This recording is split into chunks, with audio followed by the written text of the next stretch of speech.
నిన్ను ఆపగలిగేది నీ సోమరితనం. నిన్ను ఎత్తులో నిలపగలిగేది నీ యొక్క పోరాడే గుణమే. గుర్తుంచుకోండి, నాశనానికి ముందు గర్వం వస్తుంది. చెడ్డవాడు అందరిని మోసం చేస్తూ ఇతరుల కంటే గొప్పగా బ్రతకాలని అనుకుంటాడు. అదే మంచివాడు తనకు ఉన్నదానితో సంతృప్తి చెందుతూ తనకిష్టం వచ్చినట్టు బ్రతకాలనుకుంటాడు. నాలుక కత్తి కంటే చాలా పదునైనది. ఆది రక్తం చిందించకుండానే ఎవరైనా సరే నాశనం చేయగలదు. మనం చేసే పని తప్పు కాదు అని మనకి తెలిసినప్పుడు ఎవరికి సమాధానం చెప్పాల్సిన అవసరం లేదు. అలాగే భయపడాల్సిన అవసరం అస్సలు లేదు. ధైర్యంగా ఉండండి. మనం మాట్లాడి పెదాలు అబద్ధం చెప్పవచ్చు, కాని ప్రవర్తన మాత్రం ఎప్పటికీ అబద్ధం చెప్పదు. ప్రేమతో చేరదీస్తే క్రూరమృగాలు కూడా ప్రేమ చూపిస్తాయి. కాని కొన్ని బంధాలకు మాత్రం ఎంత ప్రేమ చూపించిన బాధని మిగులుస్తాయి. అన్నీ ఉన్నవాళ్లకి నువ్వు ఎంత పెద్ద సహాయం చేసినా కూడా అది వాళ్ల దృష్టిలో చిన్నదిగానే కనిపిస్తుంది. కాని ఇవేవీ లేని వాళ్లకి ఒక్క ముద్ద అన్నం పెట్టినా చాలు, వాళ్లకి నువ్వు భగవంతుడిలా కనిపిస్తావు. కష్టం రాకపోతే సుఖం యొక్క విలువ తెలియదు. సుఖానికి అలవాటు పడిపోతే కష్టం వచ్చినప్పుడు ఏం చేయాలో తోచదు. మార్పు అనేది తలుచుకుంటే రాదు, తెగస్తేనే వస్తుంది. ఆనందమంటే డబ్బు, ఆస్తులు సంపాదించడం కాదు. మనల్ని ప్రతిరోజూ గుర్తు పెట్టుకుని ప్రేమగా పలకరించే మనుషులను సంపాదించుకోవడం. ఈ సమాజంలో నీరునంత వరకే బావికి విలువ, డబ్బు ఉన్నంత వరకే మనిషికి విలువ. నీరు లేని బావిలో చెత్త వస్తారు, అలాగే డబ్బు లేని మనిషిని ఒక పనికిరాని చెత్తలా చూస్తారు. బోలెడు అనుభవాలతో కూడిన పుస్తకాలు ఇచ్చినా చూసి కూడా రాయలేని పరీక్ష జీవితమంటే. గుర్తుంచుకో, నీ అనుభవమే సమాధానం. కులం లేనిది, మతం లేనిది, అలాగే హోదా లేనిది. బంధుత్వం కంటే కూడా గొప్పది, వచ్చాకంటే విలువైనది అది. ఏదైనా ఉంది అంటే ఆది స్నేహం ఒక్కటే. కాదంటారా? నీ కష్టాలకు, అలాగే బాధలకు గజ్జెలు కట్టి అందరికీ వినిపించకు. ఇక్కడ వినేవారికంటే నవ్వేవారే ఎక్కువ. ఎవరి బంధం కోసం, ఎవరి ధనం కోసం మనం పాకులాడాల్సిన అవసరం లేదు. మన మాట, అలాగే మన గుణం బాగుంటే అవి మన దగ్గరికి వస్తాయి. అర్థమైందనుకుంటా. చిరునవ్వు, అలాగే మౌనం సరిగ్గా వాడుకుంటే ఈ రెండు గొప్ప ఆయుధాలు. అవి నీ దగ్గర ఉన్నంత వరకు నీకు ఓటమి అనేది ఉండదు. ఎప్పుడైతే నువ్వు ఎదుటివారి గురించి ఆలోచించి నీ సమయాన్ని వృధా చేసుకుంటున్నావు, అప్పుడు నువ్వు నీ ఎదుగుదలకు ఉపయోగపడే అత్యంత ముఖ్యమైన క్షణాలను కోల్పోతున్నారని గుర్తుపెట్టుకో. నిన్ను ఈరోజు చులకనగా చూసేవారు రేపు నీ వైపు చూడాలన్న భయపడాలి. దెబ్బ తగలకూడదు, గాయం కనిపించకూడదు, నొప్పి మాత్రం గట్టిగా కొట్టాలి. అది కేవలం నీ విజయం వల్లే సాధ్యం అవుతుంది. చులకనగా చూసిన వారికి చురుకు మనేలా ఎదగాలి. అంతేకాని పగ ప్రతీకారాలతో సమయాన్ని వృధా చేసుకోకూడదు. నీ యొక్క బాధని బలంగా చేసుకొని భవిష్యత్తుని బాధ్యతగా నిర్మించుకో. కనికరం లేని మనుషుల గురించి కలవరం ఎందుకు? ప్రశాంతంగా ఉండండి. మాటలేమో తేనెకన్నా తీయగా మాట్లాడతారు, కాని మనసు నిండా కుళ్ళు, కుతంత్రాలు. చెప్పేవేమో నీతులు, మన వెనకేమో గోతులు తీస్తారు. ఇదే నేటి సమాజం.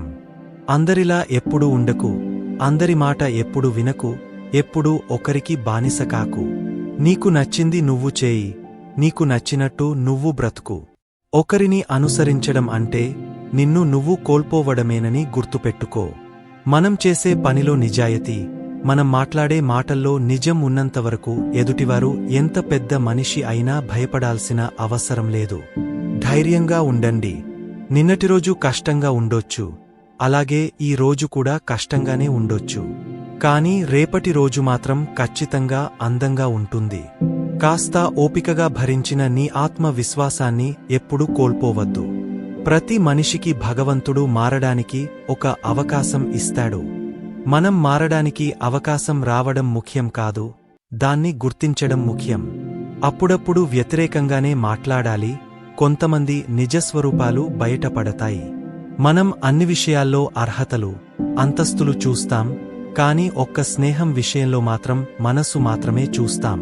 అదే స్నేహం యొక్క గొప్ప పేరు. ఇతరులు తప్పు చేస్తే నీతులు చెబుతాం, అదే మనం తప్పు చేస్తే కారణం చెప్తాం. అన్ని పరిస్థితులకు కారణాలు ఉంటాయి. వారి యొక్క పరిస్థితిని బట్టి ఆ తప్పును నిర్ణయించాలి. ఆ నిర్ణయాన్ని బట్టి మీ యొక్క గుణం కూడా నిర్ణయించబడుతుంది. నీ యొక్క అర్హత గురించి మాట్లాడే వారికి ఈ ఒక్క మాటతో బుద్ధి చెప్పు. కాలం ఎప్పుడూ ఒకేచోట ఆగపోదుగాని. చదువురాని వారి చేతుల్లో పుస్తకాన్ని, మనసు లేని వారి చేతిలో జీవితాన్ని పెట్టకూడదు. ఎందుకంటే ఇద్దరూ వాటితో ఆడుకుంటారు తప్ప విలువ ఇవ్వరు. నమ్మకమైన, గౌరవమైన, ప్రాణమైన ఒక్కసారి పోతే మళ్ళీ తిరిగి రావు. బ్రతకడం గొప్ప కాదు, నిజాయితీగా బ్రతకడం గొప్ప. ఈ రోజుల్లో శాంతం, ప్రశాంతం, అలాగే మంచితనం అంటూ కూర్చుంటే ఎదుటివారికి మనం చేతకాని వారిలా కనిపిస్తాం. కష్టమైనా పర్వాలేదు, కొన్నిసార్లు కఠినంగానూ ఉండాలి. జీవితమంటే ప్రాణం ఉన్నప్పుడు బ్రతికేది కాదు, ప్రాణం పోయిన తర్వాత కూడా బ్రతకగలిగేది. సన్మానం పొందడంలో గొప్పతనం లేదు, దానిని పొందటానికి నీకున్న అర్హతలోనే గొప్పతనం ఉంటుంది. నిజాయితీ, అలాగే నీ పనిలో సాధించాలనే సంకల్పం, ఈ రెండూ ఉంటే పూరి గుడిసెలో ఉన్న బంగారు మేడలు కట్టడం.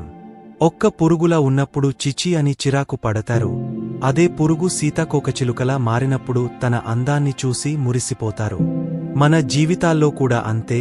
కష్టాల్లో ఉన్నప్పుడు నిన్ను ఎవరూ పట్టించుకోరు, విజయవంతంగా ఉన్నప్పుడు నిన్ను ఎవరూ వదులుకోరు.